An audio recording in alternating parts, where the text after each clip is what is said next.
Kaya everyone, and welcome back to Boy Mumma, God's Grace. I'm really glad you're here today.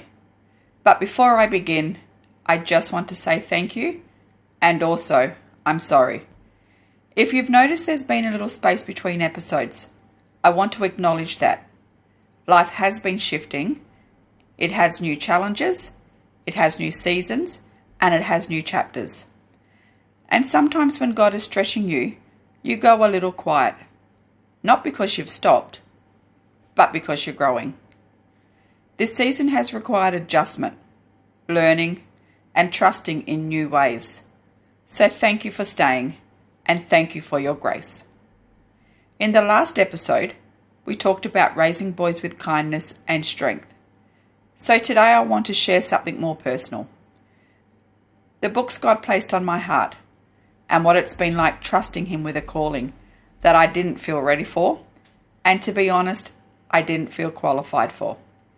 So relax, get a cuppa, and enjoy episode 9, Chasing Dreams God Placed on My Heart. For as long as I can remember, I've loved stories, books, arts, and crafts. As a little girl, I was always creating, drawing, crafting, reading, and even imagining. I loved reading so much that I remember my pop would bang on my bedroom door late at night and yell, "Turn that bloody light off and put that book away."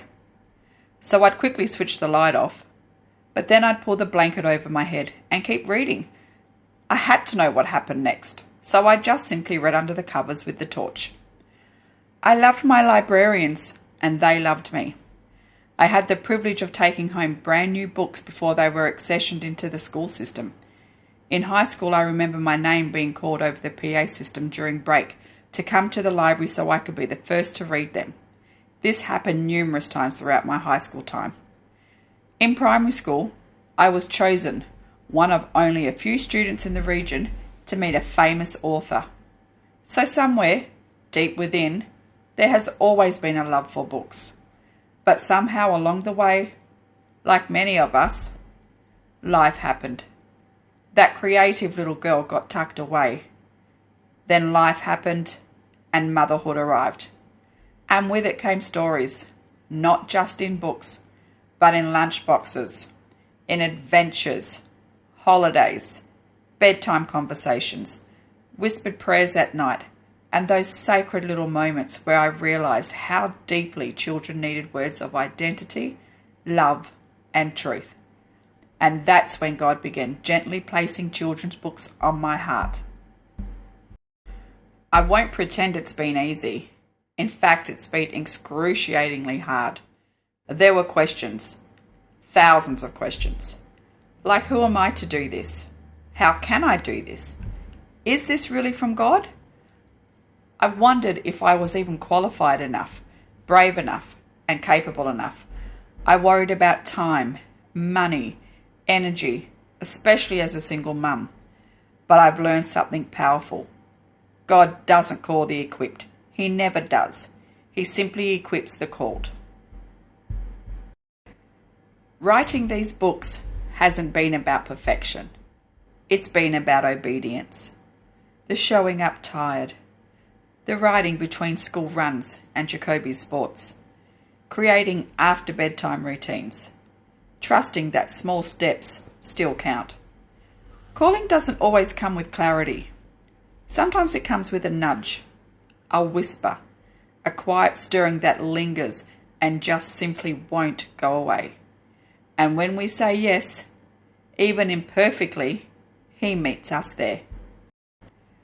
The stories that God have placed on my heart are about identity, faith, love, courage, belonging, encouragement. They are stories I wish I had as a child, stories that I want my son to grow up with, stories that remind children who they are, whose they are, and how to treat themselves and others. Words shape hearts, stories plant seeds, and God knows exactly where those seeds need to land. Words are so powerful that even the universe was created through them. When saying one yes to God has become many, Something beautiful has happened. As I've been saying yes to these books, the vision hasn't stayed small. There is a memoir quietly forming in my heart. It's sharing the raw parts of my journey as a boy mumma. It's being turned into a cute little chapter book. The Lunchbox Love app continues to grow, and it's halfway through the build. A space for encouragement and nourishment for families. There's a second podcast season, A Mumma Without Her Mumma, but Still Her Daughter, which is something deeply personal and deeply sacred, and that is coming soon too. And there are other projects gently unfolding behind the scenes. Not because I have it all figured out, and to be honest, I'm terrified. I don't know how to do any of this, but I know if it's of God, He will figure it out. And it's not because I feel ready. I am nowhere near ready. But because when God plants something, it grows, and sometimes obedience in one area unlocks courage in another. If you're listening today and God has placed something on your heart, a book, a business, a ministry, a creative dream, I want you to hear this. You don't have to do it all at once. You don't have to have it all figured out. You just need to take the next faithful step. Your calling may grow slowly. It may grow quietly. It may even grow behind the scenes. But that doesn't make it small. When I first started this podcast, I never would have imagined that Boy Mumma God's Grace would reach number 5 in the Christian category in another country, and a country I have never even heard of. But the point I'm making is, my obedience created space for God to move, and He reached people I would never meet. Your yes matters more than you realize. It matters to God, and it matters to those people God created you to help reach. I'd like to share a few scriptures of encouragement. Proverbs 16:3. Commit to the Lord whatever you do, and He will establish your plans. When we place our dreams in God's hands, He carries the weight we were never meant to hold alone. I'd like to close with sharing a little bit of revelation I received today from a good friend. It's found in Matthew 25:14-23 and 29.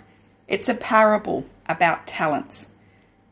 A talent in biblical times was a large sum of money, but spiritually it represents gifts, abilities, opportunities, callings, responsibility, influence, what God has entrusted to you. The key message is this: God gives different people different amounts according to their ability. The issue is not how much someone receives. The issue is what they do with it. 2 servants used what they were given. 1 servant buried it out of fear. The one who buried it, he wasn't punished for having less. He was corrected for doing nothing. So I encourage you, use those talents that God has given you and say yes. Thank you so much for listening today. Thank you for staying through seasons of growth. Thank you for allowing me to grow alongside you. In our final episode of this season, we will be talking about grace for the mum who feels tired. A reminder to slow down, breathe, and rest in God's presence. Until then, keep trusting, keep creating, keep saying yes, and bless you all.